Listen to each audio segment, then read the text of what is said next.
Market हमको मूर्ख बनाता है, क्योंकि मार्केट अगर हमें आसानी से पैसा कमा के देगा तो जो मार्केट को बनाते हैं वो कंगाल हो जाएंगे। मैं स्टॉक मार्केट की बात कर रहा हूँ, तो स्टॉक मार्केट से मेरा मतलब है कि जो मार्केट को बनाते हैं, जो मार्केट में इंस्टीट्यूशंस पार्टिसिपेट करते हैं, जैसे हमारी banks, insurance companies, domestic institutional investors, mutual fund houses, pension funds, FIIs और काफ़ी सारे देशों की गवर्नमेंट्स। इसका ये मतलब नहीं है कि ये सारे लोग मिलके मार्केट को क्रिएट करते हैं। इसका मतलब है कि वो लोग साथ में काम करते हैं तो मार्केट स्पेसिफिक तरीके से फॉर्म होता है।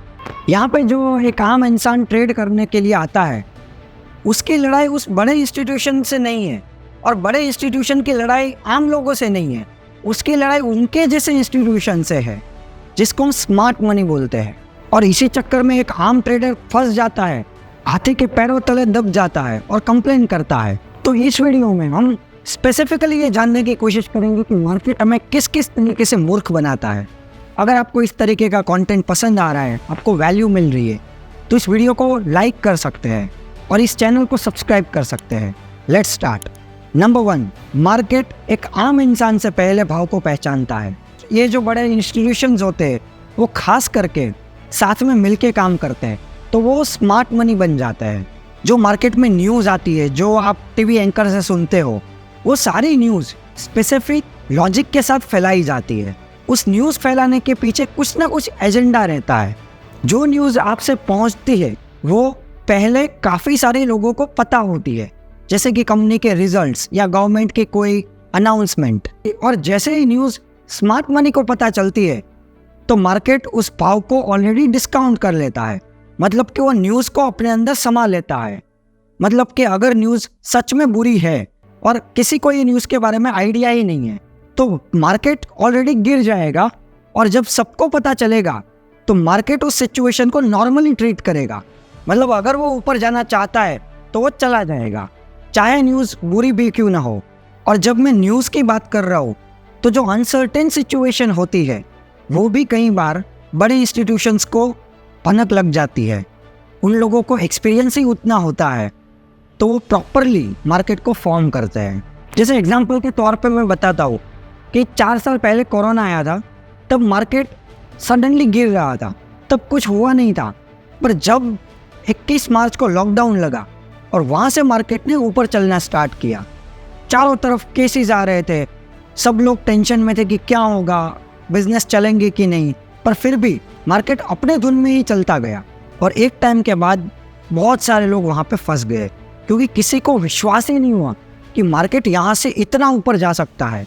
इसका सिंपल मतलब ये है कि मार्केट को जितना लगा कि ये जो स्पेसिफिक कोरोना वाली न्यूज़ है वो इस लेवल पे इम्पैक्ट कर सकती है, उतना उन्होंने डिस्काउंट कर दिया।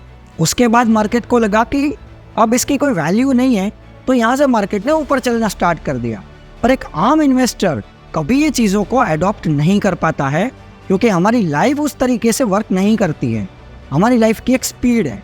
मतलब आपको 20-25 दिनों में एक प्रॉब्लम आती है, राइट, और उसके बाद फिर लाइफ नॉर्मल हो जाती है। तो ये जो आपकी स्पीड है, उस स्पीड से मार्केट की स्पीड बहुत ज़्यादा है। मतलब मार्केट में जो भी वॉलेटिलिटी होती है, जो भी बदलाव होते हैं, वो एक्सट्रीम स्पीड से होता है। मार्केट को किसी की परवाह नहीं है। अगर न्यूज़ बुरी है तो वो सडनली वहाँ पे पहुँच जाएगा जहाँ पे उसको पहुँचना है और सडनली ऊपर चलना स्टार्ट कर देगा। ना वो किसी की सुनेगा, ना किसी को ध्यान में लेगा, वो अपने हिसाब से ही चलेगा। इसीलिए जो मेजॉरिटी लोग चाहते हैं कि मार्केट इसी तरीके से जाए, पर इस तरीके से मार्केट वर्क करता ही नहीं है। उसे जितना लगता है वही वो करता है। इसीलिए लोग मार्केट के पीछे पीछे घूमते रहते हैं और मार्केट अपने ही धुन में चला जाता है।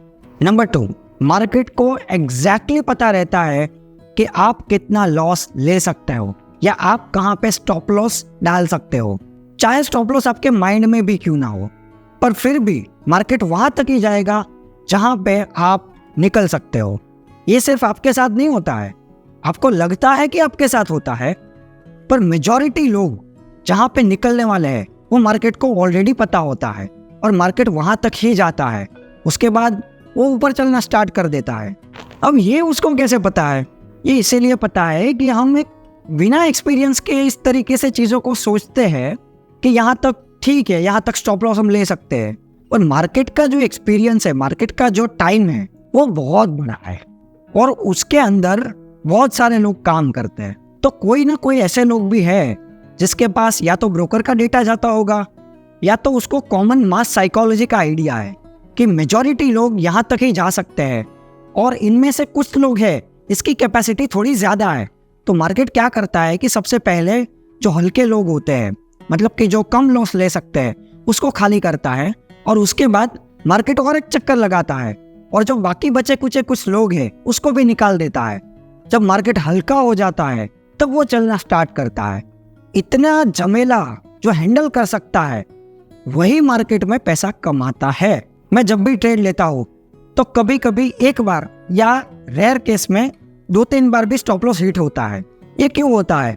क्योंकि मार्केट को सबसे पहले जो टिक नहीं सकते उस टाइप के लोगों को निकालना है और जो बंदा लास्ट तक टिक गया वही प्रॉफिट कमा पाएगा। तो आप जहां से सोचना स्टार्ट करते हो वहां से मार्केट अपनी चाल चलता है। मार्केट को एग्जैक्टली पता है कि आप किस तरीके से किस सिचुएशन में क्या सोच रहे हो। मतलब ये सारी चीजें इस तरीके से वर्क नहीं होती है कि कोई लोग मार्केट में बिठाए होते हैं और वो स्पेसिफिकली चीज़ों को फॉर्म करते हैं, क्रिएट करते हैं। इस तरीके से नहीं होता है। ये मार्केट का पैटर्न सालों से बना होता है, मतलब सालों का एक्सपीरियंस होता है। वो स्मार्ट मनी को वो ट्रैक करता है, बहुत सारे लोगों को। वो चाहता है कि मेजॉरिटी ऑफ जो पैसे हैं वो कहाँ से निकल सकते हैं और उसका काम है पैसा कमाना, तो वो ये करते हैं। स्टॉक मार्केट का जो धंधा है, ना तो आपको उसमें टीम मैनेज करनी है, ना तो आपको फैक्ट्री मैनेज करनी है, ना आपको किसी से कोई मीटिंग लेनी है। आपको सिर्फ अपने कंप्यूटर पर काम करना है, राइट? तो ऐसे धंधे में करना क्या रह जाता है? बस आपके दिमाग के साथ खेलना, वहां से ही पैसे आएंगे, राइट? तो मार्केट का काम है कि आपकी साइकोलॉजी को ट्रैप करना। नंबर 3, मार्केट का काम है आपको डर और लालच के बीच में बांध के रखना।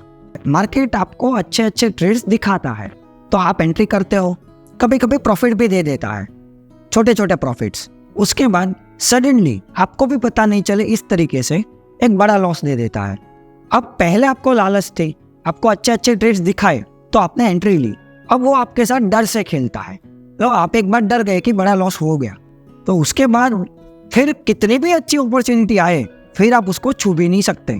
तो मार्केट आपको उस 2 इमोशन के बीच में घुमाता रहता है। कभी कभी स्टार्टिंग में जब आप सुबह मार्केट में आते हो तभी लॉस करवा देगा और उसके बाद दोपहर के बाद प्रॉफिट देगा। और वो अलग अलग टेक्निक खेलता है, हर दिन अलग टेक्निक होती है और टाइम के साथ ये टेक्निक्स इंप्रूव भी होती है। नंबर 4, मार्केट को आपको प्रॉफिट नहीं देना है, इसीलिए ये सारे सेगमेंट्स जो कि ज़्यादातर लॉस करवाते हैं उसको अट्रैक्टिव दिखाता है। इसका ये मतलब है कि जो इंट्राडे ट्रेडिंग है या ऑप्शंस ट्रेडिंग है वो मेजॉरिटी ऑफ लोगों को बेहतर दिखाया जाता है, सबको ललचाया जाता है कि अगर आप 1-2 लॉट से काम करोगे, 20-25 हज़ार से काम करोगे। अब देखो, मार्केट को तो पता है कि मेजॉरिटी ऑफ जो लोग हैं उसके पास 20-25 हज़ार, 30 हज़ार, 50 हज़ार रुपये है, तो वो किस तरीके से लूट सकते हैं। आपके पास उतनी कैपेसिटी है तो वो दिखाएगा कि भाई ऑप्शन बाइंग में आ जाओ, आप 2-3 लॉट से काम करो। अब यहाँ से 2-3 हज़ार, 10 हज़ार, 20 हज़ार रुपये आप लगाओगे तो आपको 2-3 हज़ार रुपये मिलेंगे। इसीलिए मार्केट आपसे दाव खेलता है। आपको छोटे कैपिटल से जो ज़्यादा पैसे बनते हैं वो चीज़ों को ज़्यादा प्रमोट करते हैं और ज़्यादा लोग वहाँ पे इन्वॉल्व होते हैं। जो गवर्नमेंट के डिसीजंस भी है, सेबी के जो डिसीजंस भी है, वो भी उस तरीके के ही होते हैं। वो डायरेक्टली ऐसा लगता है कि वो रिटेलर्स की हेल्प कर रहे हैं, पर इनडायरेक्टली आप देखो तो कहीं ना कहीं मेजॉरिटी लोग उसमें फंसते हैं। अब कोरोना के बाद देखो, जो रैली आई थी उसके बाद लिवरेज कम कर दिया था, तो लिवरेज कम किया था तो उसके बाद बहुत सारे लोग ऑप्शन बाइंग में आ गए थे। उसके बाद आप हालत देख सकते हो कि 99% लोग जो ऑप्शन में आते हो लॉस करते हैं। जो रियल ट्रेडिंग है ना, जो बड़े इंस्टीट्यूशंस हैं वो लोग इसमें होते हैं, वो होती है कैश मार्केट। जो इक्विटी मार्केट होता है, जो बड़े इन्वेस्टर्स होते हैं, म्यूचुअल फंड्स होते हैं, उसका काम है स्टॉक्स को लेना और वहाँ से ही मेजॉरिटी ऑफ वेल्थ बनती है। मार्केट में जो बड़े लोग होते हैं वो नहीं चाहते कि आप कैश मार्केट में काम करो। इसीलिए मैं बार बार कहता हूँ कि अगर आपको 20-25 हज़ार से ट्रेड करना है ना, तो ना आप ऑप्शन में आओ ना इंट्राडे में आओ। इन दोनों चीज़ों से आपको तो लॉस ही होगा। और दूसरी चीज़ कि मार्केट आपको मूर्ख बनाएगा। और सबसे ज़्यादा जो मार्केट आपको ट्रिक करता है वो होती है short time frames. Short time frames में न्यूज़ फैलाई जाती है, कोई अनाउंसमेंट आनी होती है तो वो स्पेसिफिक मार्केट के टाइम पे ही क्यों आती है? उसका रीज़न है क्योंकि इंट्राडे में स्टॉक्स की मूवमेंट होती है, तो स्पेसिफिक डिसीजन को ट्रैक करने के लिए स्पेसिफिक तरीके से अनाउंसमेंट की जाती है। टीवी एंकर्स पूरे दिन चिल्लाते रहते हैं, उसका क्या काम है? यही तो काम है, आपको मूर्ख बनाना। उसमें सिर्फ दिन का काम नहीं है। पिछले साल बीसीजी में जो स्कैम हुआ था उसमें तो जो बैंक स्टेटमेंट थे वो भी फर्ज किए गए थे, और जो टीवी एंकर्स थे और कुछ इन्वेस्टर्स भी थे, उन्होंने ट्विटर पे या टीवी पे उस स्टॉक की बहुत तारीफ की थी और लोगों ने भर भर के लिया था। तो ये नैरेटिव सिर्फ एक दिन का नहीं है, ये कभी कभी महीनों के लिए या सालों के लिए बनाया जाता है। और स्पेसिफिक स्टॉक्स में जो रिटेलर्स है, मेजॉरिटी जो आम जनता है, उसको फंसाया जाता है और एक टाइम आता है जब वो स्टॉक को तोड़ दिया जाता है। पिछले कुछ सालों में मार्केट का नेचर बदला है। आज सोशल मीडिया का ज़माना है, तो जो न्यूज़ फैलानी होती हो तो ऑलरेडी स्पीड से फैल जाती है, सबको जल्दी पता चल जाता है। मार्केट में वॉलेटिलिटी बढ़ गई है और इसीलिए काम करना मुश्किल हो चुका है। जो 1992 की मार्केट थी हर्षद मेहता के टाइम पे, उस टाइम पे न्यूज़ इतनी स्पीड से फैलती नहीं थी, तो मार्केट स्पेसिफिक ट्रेंड्स में वर्क करता था। अब ज़्यादातर मार्केट साइडवेज ही रहता है और ट्रेंड्स बहुत कम आता है, तो जो आम इंसान होता है वो फ्रस्ट्रेटेड हो जाता है कि मार्केट अच्छा क्यों नहीं आ रहा है। मार्केट में आप दो तरीके से ही लॉस कर सकते हो। एक तो आप बहुत डरे हुए हो, आपके पास ऐसे पैसे हैं जिसको आप मार्केट में लूज़ नहीं कर सकते, तो डेफिनेटली आप लूज़ करोगे। और आपके पास ऐसे पैसे हैं जो फालतू के हैं, जिसको आप उड़ा देना चाहते हो, तो भी आप लॉस करोगे। तो मार्केट उन दोनों इमोशंस में आपको जकड़ के रखता है। इसका सिंपल सॉल्यूशन क्या है कि आप मार्केट के नेचर को समझो।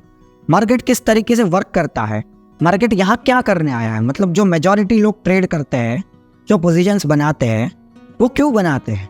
उन बातों को अगर आप समझ गए, उनकी चाल चलन को समझ गए, आपको पता चल जाएगा कि यहाँ पे मेजॉरिटी ऑफ लोगों को फंसाया जाता है, तो वो चीज़ें आप नहीं करोगे।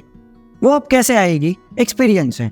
जितना आप एक्सपीरियंस करोगे, जितना आप चार्ट्स देखोगे, स्टडी प्रैक्टिस करोगे, तो वैसे वैसे आपको सारे दाव पेच समझ में आते जाएंगे और धीरे धीरे आप उस चीज़ों को भी समझने लगोगे कि मेजॉरिटी ऑफ लोगों को तो ट्रिक किया जाता है, पर आप वहाँ पे ट्रिक नहीं हो रहे हो।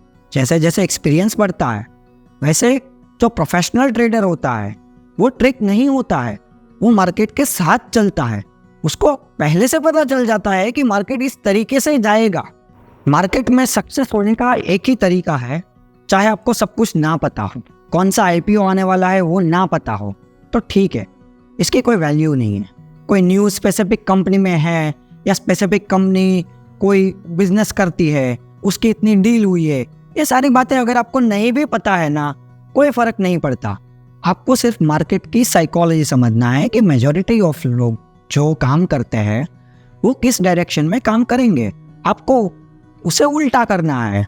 तो आपको इस तरीके का कंटेंट पसंद आता है तो मैं आपसे रिक्वेस्ट करता हूँ कि इस वीडियो को एक लाइक ज़रूर से दें और अपने दोस्तों के साथ शेयर करें। Thank you so much for watching this video.